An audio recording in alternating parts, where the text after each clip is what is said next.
அவங்க 2 பேரும் வளர்ந்து பெரியவர்கள் ஆன போது ஏசா எப்படிப்பட்டவனா இருந்தாரா? வேட்டையில் ஓடி பிடித்து மிருகங்களை அடித்து, மிருகங்களை, ஆபத்தான மிருகங்களை வேட்டையாடி பிடிப்பதிலே வல்லவனும் வன சஞ்சாரியுமாய் இருந்தான். வீட்டுல அதிக நேரம் இருக்க மாட்டாரு, காட்டுல அதிகமா இருப்பாரு. அல்லேலூயா. வன சஞ்சாரியுமாய் இருந்தான். யாக்கோபு எப்படி இருந்தானா? குணசாலியும் கூடாரவாசியுமாய் இருந்தான். அல்லேலூயா. யாக்கோபு கூடாரவாசியா இருந்தான் என்பது இப்பொழுது நமக்கு அவசியம் இல்லை. அந்த நாட்களிலே நாம் இந்த உலகம் நமக்கு நிலையானது அல்ல, வரப்போகிற நித்தியத்தை நாம் உடையவர்கள் என்பதற்காக ஆபிரகாம் கூடாரத்திலே வாசம் பண்ணினார். ஆபிரகாமும் ஆபிரகாமை சேர்ந்தவர்களும் என்ன பண்ணாங்க? கூடாரங்களிலே வாசம் பண்ணினார்கள். அன்னைக்கு தேவைப்பட்ட ஒரு குணம் அவர்கிட்ட இருந்தது.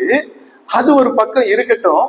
இந்த யாக்கோபு குணசாலியாய் இருந்தார் என்பதை இங்க நாம் வாசிக்கிறோம். அல்லேலூயா. யாக்கோபு குணசாலியா இருந்தான் என்றதை வாசிச்ச உடனே முதல்ல எனக்கு ஒரு கேள்வி கேட்கணும்னு தோணுச்சு.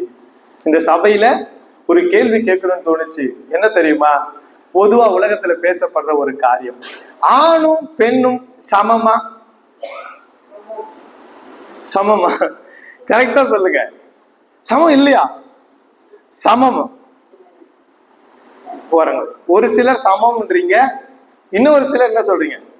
ரூபி அம்மா சமம் இல்லைன்றீங்க, மெல்பா சிஸ்டர் சமம்னு சொல்றீங்க. சமம் நான் சொல்லட்டுமா? ரெண்டுமே கிடையாது.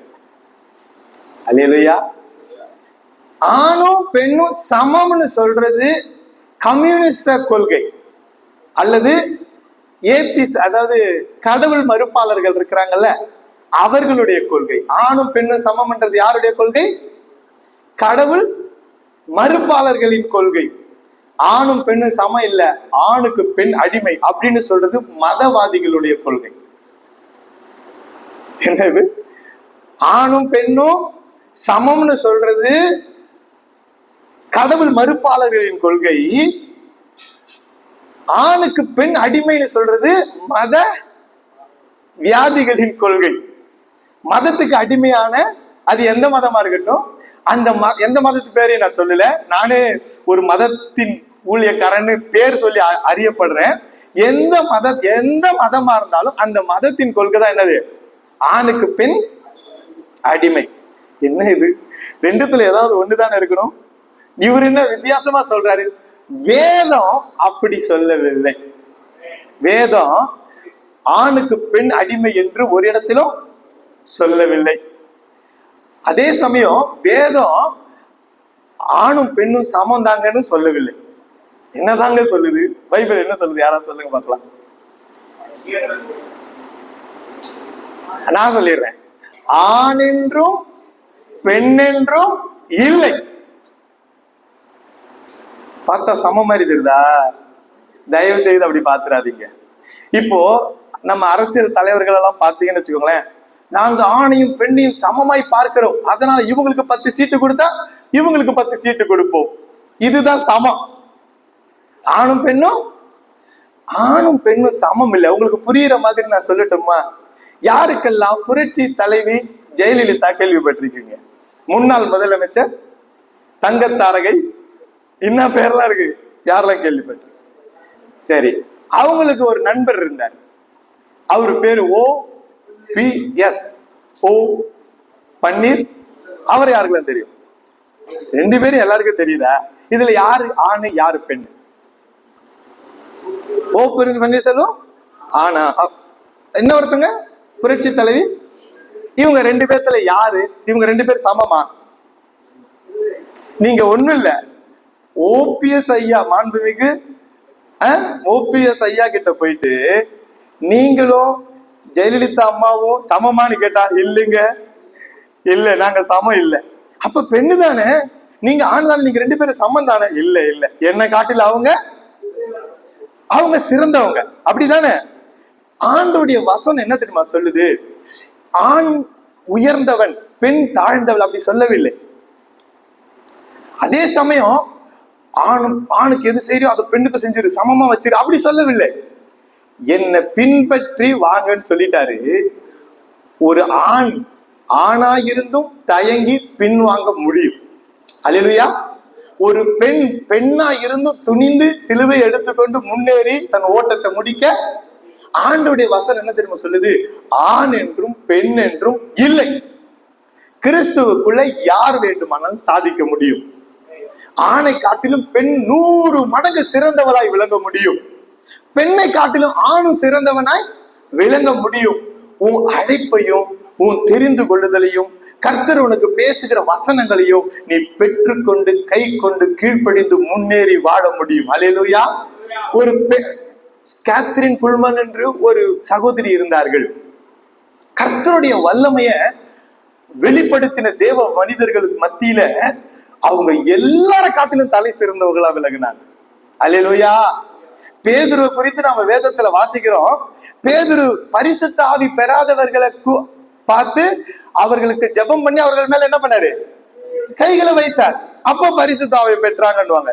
இவங்க ஊழியத்துல இவங்களை விட்டு 50 அடி தூரத்துல இருக்கவங்களுக்கு நேரா இவங்க விரல நீட்டின போதெல்லாம் அவங்க பரிசுத்த ஆவி பெற்றாங்க. அல்லேலூயா. ஆண் என்றும். இப்ப ஏன் நான் இதை சொன்னேன் தெரியுமா உங்களுக்கு? இந்த குணசாலின்ற வார்த்தை வந்தாலே போதும், பொம்பளை பிள்ளைங்களை பிடிச்சு வாட்டுன்னு வாண்டிடுவாங்க.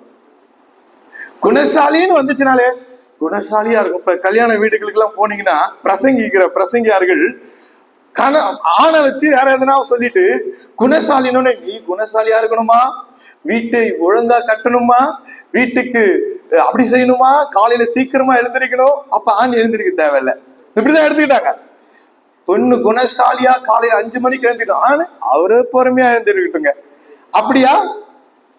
குணசாலின்னு அந்த நீதிமொழிகள் 31 குணசாலியான ஸ்திரீயை கண்டுபிடிப்பவன் யாருன்னு சொல்லப்பட்டு ஒரு பட்டியல் இடப்பட்டதுதான் மிச்சம். மற்றபடி குணசாலின்ற பேர் வந்தாலே சகோதரிகள் பக்கம் திருப்பிடுவாங்க கண்ண. நீ குணசாலியா இருக்கணும். ஆனா இங்க வேதம் முதல்ல யாரத்தான் குணசாலின்னு சொல்லியிருக்கு? யாராவது பெண்களுக்கு குணான்னு பேர் வச்சு பாத்துருக்கீங்களா? ரொம்ப ரேர். ஆனா ஆண்களுக்கு தான் என்னது? குணசேகரன், குணசீலன், குணா நிறைய ஆண்களை தானே பேர் வைக்கிறாங்க. ஆனா கேரக்டரா பைபிள்ல வந்து பார்க்கும்போது மட்டும் நம்ம ஆட்கள் தான் பண்ணிடுவாங்க. பெண் அங்க வந்து ஆண் ஆதிக்கத்தை செலுத்தி பெண்களை அடிமைப்படுத்திடுவாங்க. இந்த ஆணும் பெண்ணும் சமம் என்ற கொள்கை எப்படி வந்துச்சு தெரியுமா? இந்த கொள்கை தெரியாத சில அதுக்கு முந்தைய காலத்துல இருந்த மதவாதிகளால பெண்கள் அடிமைப்படுத்தப்பட்டார்கள். பெண்கள் என்ன பண்ணப்பட்டாங்க?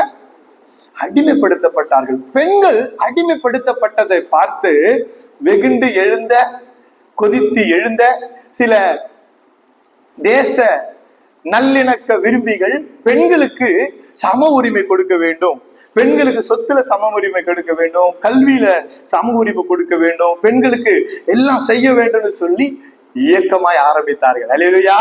அவங்க போராடி பெண்களுக்கு சம உரிமை பெற்றுக் கொடுத்ததுக்கு அப்புறம் ஆண்கள் இப்ப அடிமையாயிட்டாங்க. அல்லேலூயா. அடிமைப்படுத்துகிறவங்க யாராவது ஒருத்தர் மாறி மாறி, நீ அந்த காக்காவும் ஆந்தையும் மாதிரி தான். ஆந்தைக்கு பகல்ல என்ன பண்ணாது? கண்ணு தெரியாதா? உங்களுக்கு தெரியுமா? அது ஆந்தைக்கு பகல்ல கண்ணு தெரியாத வரைக்கும் போட்டு ஆந்தைய காகம் கொத்துன்னு கொத்திக்கிட்டு இருந்துச்சான். அப்படியே கொஞ்சம் ஆந்தை என்னென்னமோ பண்ணி பார்த்துச்சான். அங்க போய் அங்க நகர்ந்து உட்காந்து பார்த்துச்சான். இங்க போற இடத்தெல்லாம் விரட்டி துன்பப்படுத்திக்கிட்டே இருந்துச்சான். திடீர்னு இருள் சூழ்ந்துச்சான் பாருங்க. சாயங்காலம் ஆகுமா ஆகாதா? சூரியன் போகுமா மறையாதா? சூரியன் மறைஞ்சதுதான் போதும், காக்காக்கு என்ன தெரியாம போயிடுச்சா. இப்ப ஆந்தைக்கு பளிர்னு கண்ணு தெரியுதான். ஆந்தை ஏறி கொத்துன்னு கொத்தி பழி வாங்கிட்டு இருந்துச்சான். அதுதான் இன்னைக்கு உலகத்துல நடக்குது. ஒரு காலத்துல ஆண்கள், எனக்கெல்லாம் அடிமையா இருந்த பெண்களை தெரியும். என் தகப்பனுக்கு எங்க தாய் அடிமையா இருந்ததெல்லாம் நான் கண் கூட பார்த்திருக்கேன். அல்லேலூயா. நீங்க யாராவது அப்படி பார்த்திருக்கீங்களா? ஆனா என்னைக்கு அந்த அடிமைத்தனம் மாறிச்சோ, சமம்னு சொன்னாங்களோ, அப்புறம் ஆயுத பட்டயம் கரம் மாறினது. அவ்வளவுதான். கோலியாத் கையில இருந்தது இப்பொழுது தாவீதின் கரத்துல வந்து விட்டது. அவ்வளவுதான். ஆனா வேதம் அப்படி சொல்லவில்லை. அல்லேலூயா. எந்த ஒரு தேவ பிள்ளையும் குணசாலியா இருக்க வேண்டும். ஆணா இருந்தாலும் பெண்ணா இருந்தாலும் அவர்கள் யாரா இருக்க வேண்டும்? நான் குணசாலி என்றால் என்னன்னு சொன்னாலே உங்களுக்கு பாதி செய்தி புரிஞ்சிடும். குணசாலி அப்படின்றதுடைய அர்த்தம், எனக்கு இந்த குணசாலின்ற வார்த்தை எனக்கு ரொம்ப பிடிச்சிருக்கு. ஏன் தெரியுமா? ஆங்கிலத்தில் எடுத்து பார்த்தா அவ்வளவு கிளியரா இல்ல. தமிழ்ல சொல்லப்பட்டிருக்கு. குணம்னு நீங்க எதை சொல்லுவீங்க? குணம் அப்படின்னு எதை சொல்லுவீங்க? குணம் சொல்லுங்க. வியாதியிலிருந்து குணம் கேள்விப்பட்டிருக்கீங்களா? ஆமாவா இல்லையா? வியாதியிலிருந்து கேள்விப்பட்டிருக்கீங்களா? நான் இதை எப்படி நம்ம யோசிக்கிறேன், குணம் அப்படின்றது ஒருவேளை நல்ல குணம் யாருக்கு இல்லையோ ஆண்டவர் பார்வையில அவங்க வியாதியா இருக்கிறாங்க. அல்லேலூயா. ஆண்டவர் பார்வையில அவங்க எப்படி இருக்கிறாங்க? வியாதியஸ்தரா இருக்கிறாங்க. குணம் என்றதுடைய அர்த்தம் என்ன தெரியுமா? கடவுளினுடைய பண்புகளை உடையவன். ஆமென். குணசாலி என்றதுடைய அர்த்தம் என்னது?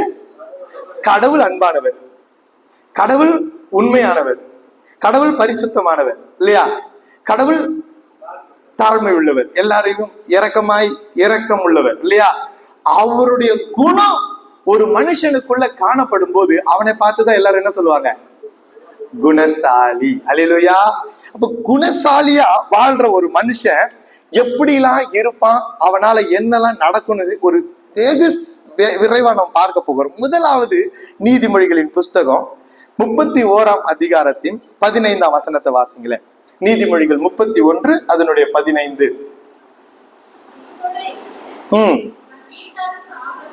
அந்த குணசாலியான ஸ்திரீயை குறித்து சொல்லப்பட்ட வசனத்திலே அவள் இருட்டோட எழுந்து தன் வீட்டாருக்கு ஆகாரம் கொடுத்து தன் வேலைக்காரிகளுக்கு படி அளக்கிறார். நீங்க முதல்ல ஒரு காரியத்தை புரிஞ்சுக்கோங்க. நீங்க கடவுளுக்காக ஒரு குணசாலியா இருக்க வேண்டும். கடவுளுடைய சுபாவத்தை உடையவர்களாய் நீங்கள் இருக்க வேண்டும். கடவுளினுடைய பண்புகள் உங்களிலே காணப்பட வேண்டுமானால் முதல்ல உங்க சொந்த குடும்பத்தை நீங்க கவனிக்கிறவர்களாய் இருங்கள். அல்லேலூயா. சிலருக்கு சொந்த குடும்பம் எப்படி போனா என்னன்ட்டு ஊர்ல இருக்கவங்களுக்கு சேவை பண்ண போயிடுவாங்க. சொந்த குடும்பத்தை நடு தெருவுல விட்டுட்டு ஊருக்கு சேவை பண்ண போன ஒருத்தனும் குணசாலி கிடையாது. அல்லேலூயா. நம்ம ஊருக்கு சேவை பண்ணணுமா? கஷ்டப்படுறவங்களுக்கு நன்மை செய்யணுமா? குறைச்சல் உள்ளவங்களுக்கு உதவி செய்யணுமா? எல்லாருக்கும் நம்ம என்ன பண்ணணும்? உதவி செய்யணும். சுவிசேஷம் அறிவிக்கணுமா? கண்டிப்பா அறிவிக்கணும். நம்ம எல்லாமே செய்யணும்.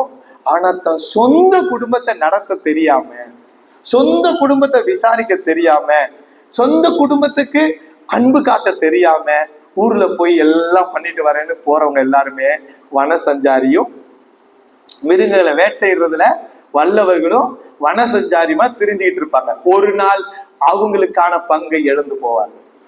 அல்லேலூயா. ஒரு குணசாலியினுடைய முதல் குணம் என்ன தெரியுமா?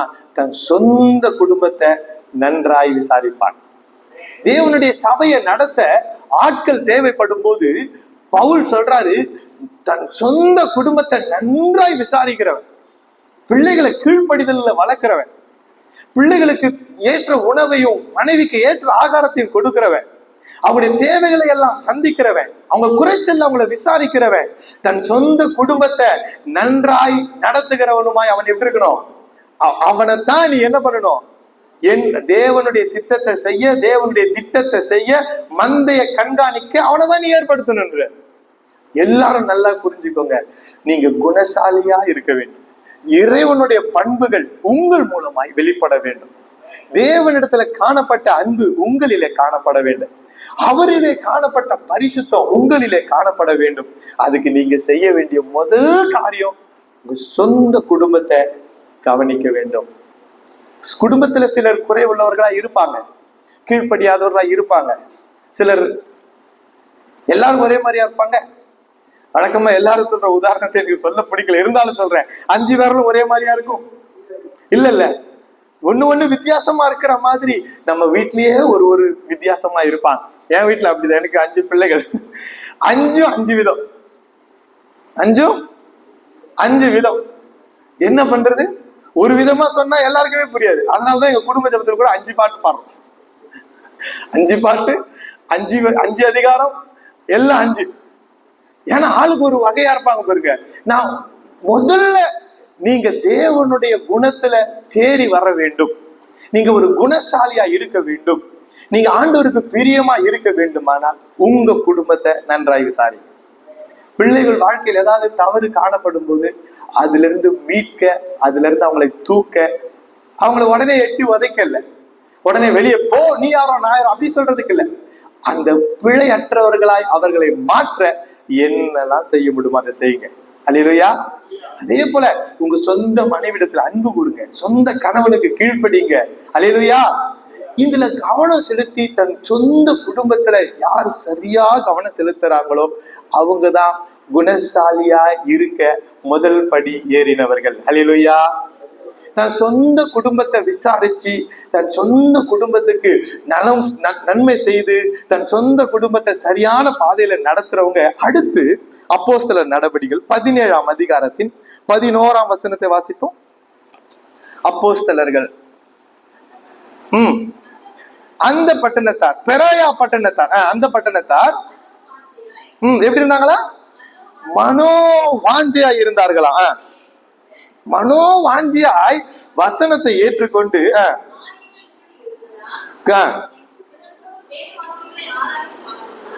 காரியம் இப்படி இருக்கிறதா என்று தினந்தோறும் வேத வாக்கியங்களை ஆராய்ந்து பார்த்ததினால்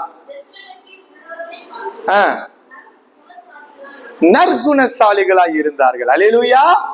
நீங்க நல்லா கவனிங்க, குணசாலியா இருந்தார். யாக்கோபு எப்படி இருந்தாரு? அவர் செய்ததெல்லாம் வாய்த்தது. யாக்கோபு செய்ததெல்லாம் அவங்க சகோதரனுடைய அந்த ஆசீர்வாதத்தை அப்படியே கொண்டு வந்து ஆண்டவர் இவர் தலைமையில வச்சுட்டார். நீங்க யோசிக்கலாம், ஆண்டவரா வச்சாரு, இவன் என்ன மாதிரி பிளான் போட்டா? இவர் பிளான் போட்டாரா? நிறைய பேர் பார்த்துட்டு ரெபேக்கால வில்லியாவே பார்த்துருவாங்க. ரெபேக்கால வில்லியாவே பார்த்துருவாங்க. ஏன் சொல்லுங்க? சேஷ்ட புத்திர பாகம் அண்ணனுக்கு ஏசாவுக்கு தான் வந்துட்டு இந்த அம்மா என்ன மாதிரி திருட்டு வேலை பண்ணிடுச்சு. அந்த அம்மா திருட்டு வேலை எல்லாம் பண்ணல, ஆண்டோடைய ஆசீர்வாதத்தை பாதுகாத்துச்சு. அல்லேலூயா. இவன் கிட்ட கொடுத்திருந்தாங்கன்னு வச்சுக்கோங்களேன், இவன் கொண்டு போய் கானானிய ஸ்திரீகிட்ட கொடுத்துட்டு வந்திருப்பான். சேஷ்ட புத்திர பாகத்தை ஏசா கிட்ட கொடுத்திருந்தா இவன் என்ன பண்ணிருப்பான்? இவன் இல்ல வனத்துல போய் நான் வனத்துல வாழ்ந்துக்கிறேன், இந்த எங்க அப்பா கொடுத்த சொத்து எனக்கு பெருசு இல்ல, அதை நீங்க வச்சுக்கோங்க யாருக்கிட்டையாவது கொடுத்துட்டு போயிருப்பான். ஆனா தேவ குணமுள்ள அந்த தாய், தேவ எச்சரிப்பை பெற்ற அந்த தாய், தேவனுடைய வார்த்தைய 2 பிள்ளைங்க வயிற்றுல இருக்கும்போதே தீர்க்கதரிசி மாதிரி இன்னும் யாருமே வெளிப்படுத்தல. ஆதியாகமத்தின் புஸ்தகம் எழுதப்படல. ஆதியாகமத்தின் புஸ்தகம் இன்னும் எழுதப்படல. அவங்க என் வயிற்றுல என்ன இது, நான் போய் ஆண்டவர்கிட்ட கேட்பேன்னு சொல்லி ஆண்டவர்கிட்ட கேட்டு ஆண்டவர்கிட்ட இருந்து வார்த்தையை பெற்ற அந்த தாய், மூத்த பிள்ளையதான் தாய்களுக்கு பிடிக்கும். நான் இளைய பிள்ளையா இருந்து சொல்றேன், அதுக்கு நானே ஒரு சாட்சி. அல்லேலூயா. எனக்கு எங்க அம்மாவை ரொம்ப பிடிக்கும், எங்க அம்மாவுக்கு என்ன ரொம்ப பிடிக்கும். ஆனா இயல்பாவே ஒரு தாய்க்கு யாரதான் ரொம்ப பிடிக்கும்? மூத்த பிள்ளையதான். குடும்பத்துல சண்டை கிட்ட வாங்கி வைக்கிறேன்னு நினைச்சுக்காதீங்க. நான் தெரிஞ்சதை சொல்றேன், தப்பா இருந்தா என்ன மன்னிச்சிருங்க. நான் பார்த்தது, நான் கேள்விப்பட்டது, இயல்பா ஒரு தாய்க்கு மூத்த மகளை தான் ரொம்ப பிடிக்கும். ஆனா தனக்கு மூத்தவனை பிடிச்சிருந்தாலும் 2 பிள்ளைகளை யாரு தேவ சத்தத்துக்கு கீழ்ப்படுகிறான்னு பாக்குறாங்க, 2 பிள்ளைகளை யாரு ஆண்டவருக்கு கீழ்ப்படுகிறான்னு பாக்குறாங்க, 2 பிள்ளைகளை யாரு உண்மையா உத்தமமா இருக்கிறான்னு பாக்குறாங்க.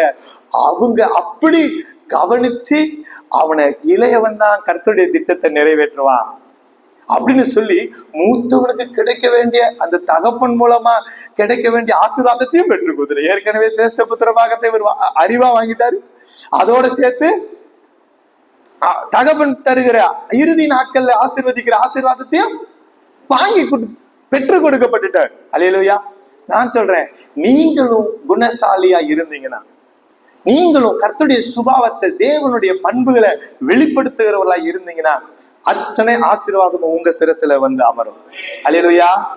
அப்போ முதல்ல நம்ம குடும்பத்தை கவனிக்கிறவர்களா இருக்கிறோம். அதே சமயம் குடும்பத்தை கவனிக்கணும்னா எனக்கு அறிவு வேணும்ல. குடும்பத்தை நடத்துறதுக்கு நான் ஒரு சினிமால ஒரு படம் பார்த்துட்டு வந்து அந்த படத்துல தகப்பனும் மகனும் என்ன பண்ணார்களோ அந்த மாதிரி என் குடும்பத்தை நடத்தின என் குடும்பம் என்ன ஆகுது இல்ல? அவன் எல்லாம் பொய்யா நடிப்பான். அப்பா போய் ஜெயில மாட்டிட்டு இருப்பாரு, பையன் போய் ஜெயில் கம்பி அப்படி உடைச்சு உள்ள போய் அப்பாவை தூக்கிட்டு வந்துருவான். அது அது அந்த மாதிரி பொய்யின் உலகத்திலே நம்ம போறதா? சினிமா மாயை. சினிமா என்னது? சினிமாவுல சிக்கினவங்க மாயையில சிக்கிட்டாங்க. சினிமாவுல சிக்கினவங்க இன்னைக்கு இன்னைக்கு இன்னைக்கு ஆலயங்கள், தேவாலயங்கள், சபைகள், திருச்சபைகள் சொல்லப்படுற மேடைகள்ல சினிமா ஏறி வந்து மைக்கில் நிக்குது. இப்ப அல்லேலூயா. சினிமா டைரக்டா பாடுறான், ராவா பாடுறான், மரம் கொஞ்சம் கலந்து கலந்து பாடாம நேரா பாடுறான். அப்படியே சினிமா பாட்டை பாடுறான். அது சபையே கிடையாது. அல்லேலூயா. சினிமா பாட்டை மேடையில பாடி, ஊழியக்கார் பாடி, கேட்கிற விசுவாசிகள் சேர்ந்து கையை தட்டி கையை உயர்த்தி பாடுறாங்கன்னா அது சபையே கிடையாது. அதை பத்தி நம்ம கவலையப்பட தேவையில்லை. அல்லேலூயா. ஆனா தேவ சபைக்குள்ள நீங்க உங்க பிள்ளைகளை, உங்க குடும்பத்தை, உங்க மனைவிய, உங்க கணவனை நீங்க கவனித்து நடத்த வேண்டுமானால், ரெண்டாவது நீங்க வேத வசனத்துல மனோ வாஞ்சியா இருக்க வேண்டும். அல்லேலூயா. அவங்க வேத வசனத்தை ஏற்றுக்கொண்டார்களா? அவங்க எப்படி என்ன பண்ணாங்க? வேத வசனத்தை, அந்த பெராயா அந்த பட்டணத்தார் வேத வசனத்தை ஏற்றுக்கொண்டார்கள். வார்த்தை ரகசியம் உள்ளது, அந்த வார்த்தையில ஆழம் உள்ளது. என்ன தெரியுமா? நீங்க வாசிக்கிற எந்த வசனமும் உங்களுக்கு ஏற்புடையதா இருக்காது. இயல்பாவே மனிதர்களை மண்ணிலிருந்து எடுக்கப்பட்ட மனிதர்களின் உடலில் நாம் இருக்கிற வரைக்கும், விண்ணிலிருந்து ஊதப்பட்ட ஆவி நமக்குள்ள இருக்குதுல்ல, மனுஷனுடைய ஆவி நமக்குள்ள இருக்குதுல்ல, அந்த ஆவிக்குள்ள என்னதான் தேவனுடைய குணங்கள், தேவனுடைய பண்புகள் இருந்தாலும் இந்த கூடாரமாகிய சரீரத்துல இருக்கிற வரைக்கும் வேதத்துல மனிதனிடத்துல கடவுள் எதிர்பார்க்கிற பண்புகளுக்கு இது இந்த சரீரம் என்னவா இருக்காது? ஏற்புடையதா? ஒரு கண்ணத்துல அடையிறவனுக்கு மறு கண்ணத்தை கொடு, இந்த சரீரத்தை ஏத்துக்குவா? ஏற்புடையதாவே. ஆனா குணசாலிகள் என்ன பண்ணுவாங்க தெரியுமா? அப்படியே அந்த வசனத்தை ஏற்பாங்க, அந்த ஏற்றுக்கொள்வாங்க. அப்படின்னா இந்த உடலுக்கு இது ஒத்து வராது, ஆனா உடலை பார்க்கணும் வசனம் முக்கியம். ஆமென். என் உடலை பார்க்கணும், என் உடல் ரீதியா பார்க்கும்போது என்னால 1 மணி நேரம் விழித்திருந்து 1 மணி நேரமாவது போது அவங்க உடல் ஒத்துழைச்சுச்சா? அந்த வசனம் ஆண்டவரோட அவங்களோட சிங்காச்சா? ஒண்ணும் நடக்கலையே. ஆனா என்ன தெரியுமா பண்ணாங்க? என்ன தெரியுமா நம்ம பண்ணணும்? 1 மணி நேரமாவது நான் அவரோட அமர வேண்டும்னு ஆண்டவர் கேட்டார்னா இந்த உடல் அதை என்ன பண்ணாது? ஏற்காது. ஆனா குணசாலிகள் உடலை மீறி அதை ஏற்றுக்கொள்ளுவார். அல்லேலூயா. இந்த வேத வசனங்களை ஆராய்ந்து பார்ப்பார்கள், தினந்தோறும் ஆராய்ந்து பார்த்தாங்க. நீங்க என்ன சண்டே சர்வீஸ் இருக்கு, புதன்கிழமை பைபிள் ஸ்டடி இருக்கு, அதோட உபவாச ஜபம், காத்திருப்பு ஜபம் இருக்கு, அப்போதான் எங்களால் ஆராய முடியும்னு சொல்லாதீங்க. ஞாயிற்றுக்கிழமை கேட்கிற வார்த்தைய வீடுகளில போய் ஆராய்ந்து பாருங்க. அல்லேலூயா.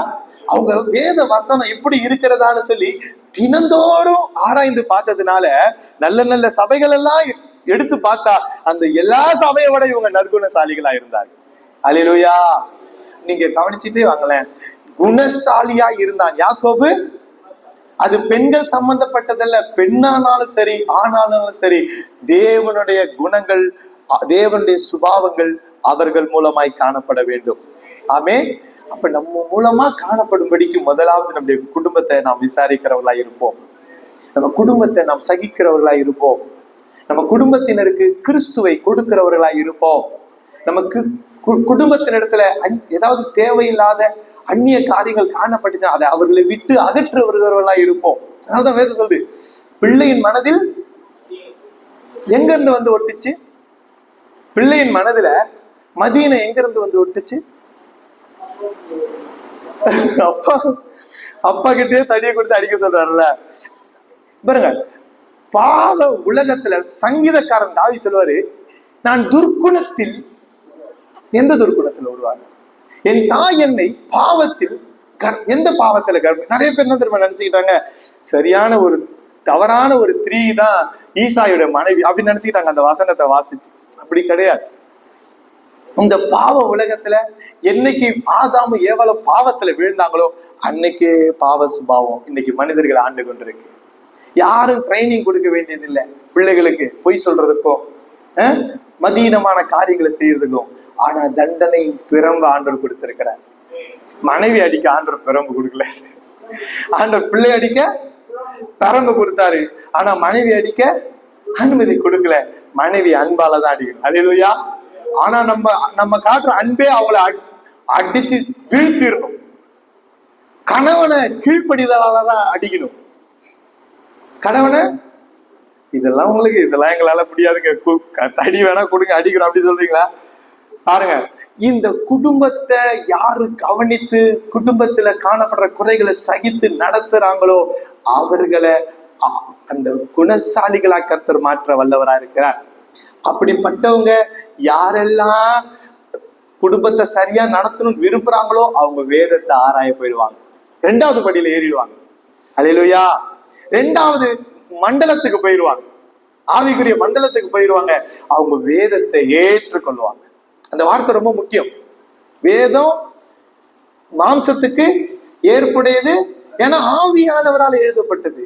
ஒவ்வொரு வசனமும் ஆவிக்கு உரியது, அது எழுத்துக்குரியதல்ல. நீங்க யூடியூப்ல போய் பார்த்துட்டு சுகர் இருக்கிறவர்கள் காலையில் வெந்தயம் சாப்பிட வேண்டும், அப்புறம் எதையாவது யாராவது சாப்பிட்டு துப்பி போட்ட அது என்ன கொட்டை, நாகப்பழம் கொட்டை அரைத்து 1 ஸ்பூன் சாப்பிட வேண்டும்னு சொல்லி அந்த எழுத்தின்படியான வசனம் அல்ல, இதெல்லாம் ஆவிக்குரிய வசனம். அப்ப சரீரம் அதை என்ன பண்ணாது, ஏற்றுக்கொள்ளாது. ஆனா பெராயா பட்டணத்தார் நற்குணசாலிகளா இருந்து அதை ஏற்றுக்கொண்டார்கள். அல்லேலூயா. எனக்கு என்னுடைய சரீரம் விரும்புகிறதுக்கு மாறா இருந்தா என்ன, நான் அந்த வசனத்தை ஏற்றுக்கொள்வேன், மனோவாஞ்சியா இருப்பேன், அது மேல மனோவாஞ்சியா இருந்து அதை ஏற்றுக்கொள்வேன்னு சொல்லி அந்த வசனத்தின்படி வாழ்ந்தார்கள். அல்லேலூயா. கடைசியா ஒரு வசனத்தை வாசிப்போம். ரூத் 3ஆம் அதிகாரத்தின் 11ஆம் வசனத்தை வாசி. யாராவது ரூத் இருந்தா சீக்கிரமா வாசிக்க.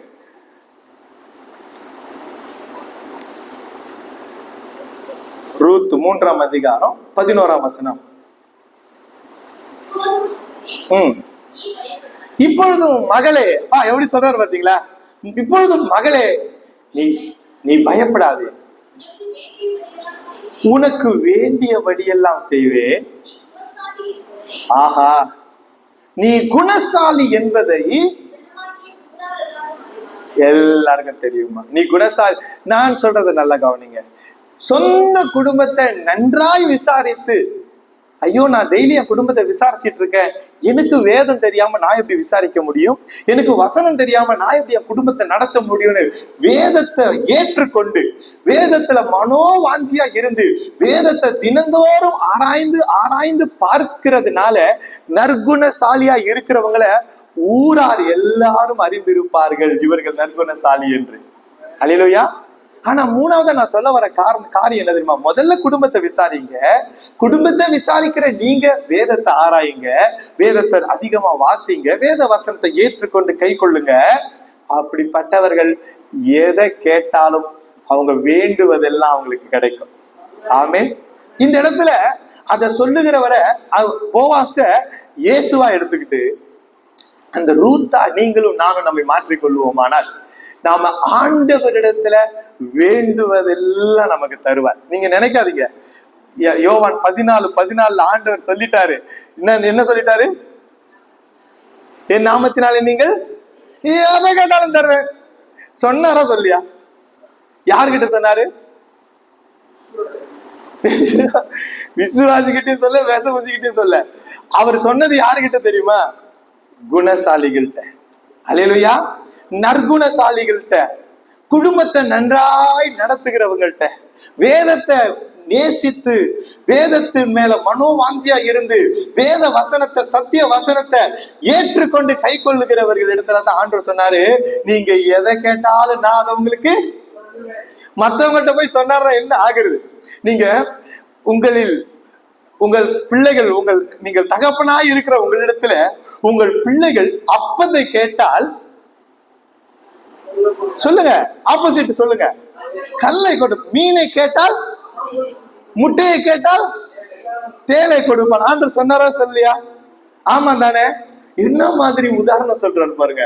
யான்னா எந்த பிள்ளையும் பசிச்சா தகப்பன்ட்ட போய் என்ன பண்ணும்? அப்பத்தை கேட்கும். அப்பத்துக்கு தொட்டுக்க என்ன கேட்கும்? நல்ல அந்த ஊருடைய சைட் டிஷ் போல இருக்கு. 5 அப்பம் 2 மீன் வச்சா நல்லா சாப்பிட்ற ஒரு லஞ்சம் முடிச்சிடலாம் போல இருக்கு. அப்ப இந்த மீன் கிடைக்கலாம், ஒரு முட்டையாவது ஒரு ஆம்லெட் போட்டு கொடுங்கன்னு கேட்கும் போல இருக்குல்ல. இப்படி கேட்கும் போது யாராவது அப்பத்துக்கு பதிலா கல்ல கொடுப்பாங்களா? யாராவது மீனுக்கு பதிலா பாம்பை கொடுப்பாங்களா? முட்டைக்கு பதிலா தேலை கொடுப்பாங்களா? பொல்லாதவர்களே, நான் சொல்றேன், இயேசு சொல்றேன், பொல்லாதவர்கள் ஆகிய நீங்கள் அப்படின்னு சொல்றாருல்ல. ஆனா இது பிள்ளைகளை குறித்து பேசுகிறார். சில பேரு கேட்கறதே கல்லா இருந்தா, நான் சொல்றது புரிஞ்சுக்கோங்க. சிலர் ஆண்டவர்கிட்ட கேட்கறதே கல்லை தாரும் ஆண்டவரே, கல்லை தாரும், பாம்பை தாரும், தேலை தாருன்னு கேட்டாங்கன்னா ஆண்டவர் என்ன பண்ணுவாரு? நிறைய பேர் நினைச்சிட்டு இருக்காங்க, நான் ஜெபம் பண்றேன் எனக்கு கிடைக்கவே மாட்டேங்குது, நான் கேட்கிறேன் எனக்கு. முதல்ல நீங்க அவரிடத்துல பெற வேண்டியது நல்ல குணத்தை தான். ஆமென்.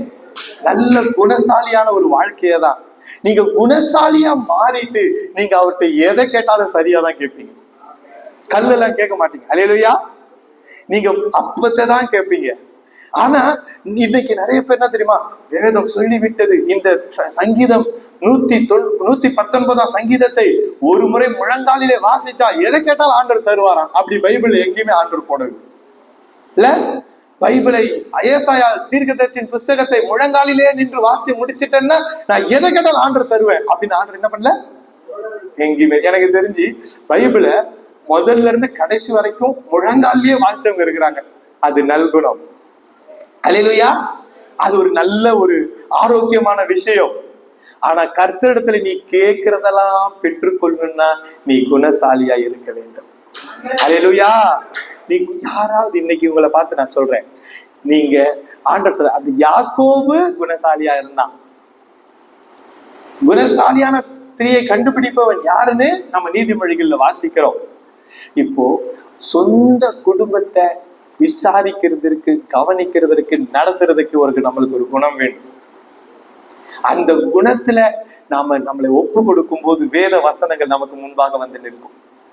இந்த வசனத்தின்படி செய், இந்த வசனத்தின்படி பேசு, இந்த வசனத்தின்படி போதி, இந்த வசனத்தின்படி நீ கீழ்ப்படின்னு சொல்லி வசனங்கள் வரும். அந்த வசனங்களை ஆராய்ந்து மனோவாஞ்சியா இருந்து ஏற்றுக்கொண்டு கை கொள்ளும் போது நாம அடுத்த நிலைக்கு கடந்து செல்வோம். இப்படிப்பட்டவர்கள் ஆண்டவரிடத்துல கேட்டுக்கொள்வதை ஆண்டவர் நிச்சயமாய் தருவார். நீங்க வேண்டிக் கொள்ளுகிறத ஆண்டவர் உங்களுக்கு நிச்சயமாய் தருவார். நம்ம எல்லாரும் குணசாலியா இருந்து நீங்க எதை வேண்டிக் கொள்ளுகிறீங்களோ அதை ஆண்டவர் உங்களுக்கு நிச்சயமாய் தருவார். நம்ம எல்லாரும் அப்படி எழுந்து நிற்கலாம்.